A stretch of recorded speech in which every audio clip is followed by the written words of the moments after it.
বাস্তবতা হচ্ছে আমি কিছুই করতে পারি না। আমি আল্লাহর নামে রাজপথে আন্দোলন করা মানুষ, আমি আল্লাহর নামে রাজপথে আন্দোলন করে যাব।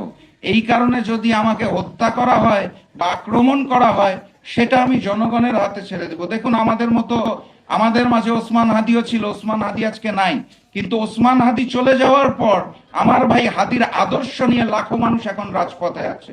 আমার যখন যাবার সময় হবে আমিও চলে যাব। সেটা কোন পন্থায় যাব সেটা তাহারা যদি নির্ধারিত করতে চায় সেটা তাদের ব্যাপার, আমার কোনো আপত্তি নাই। রাশেদ খান আর আমি, আমাদের দুইজনেরই নাম রাশেদ। রাশেদ খান এবং রাশেদ প্রধান ফ্যাসিস্ট হাসিনা আমলে একসাথে কাঁধে কাঁধ মিলিয়ে রাজপথে আন্দোলন করেছে, হাসিনা বিরোধী, ফ্যাসিজম বিরোধী, ভারতীয় আধিপত্যবাদ বিরোধী আন্দোলনে। আমি রাশেদ খানের এই মন্তব্যের পরিপ্রেক্ষিতে রাশেদ খান সংক্রান্ত কিছু বলতে চাই না। আমি মনে করি উনি আমার রাজপথের সহযোদ্ধা। তবে উনি ওখানে যেটা বলেছে, ছাত্রদল যুবদল যদি কিছু করে বসে, করে বসলে তো করে বসতেই পারে, করে তো বসেছে অলরেডি। গতকাল আমার পঞ্চগড়ের জেলা কার্যালয় ধসিয়ে দিয়েছে তারা।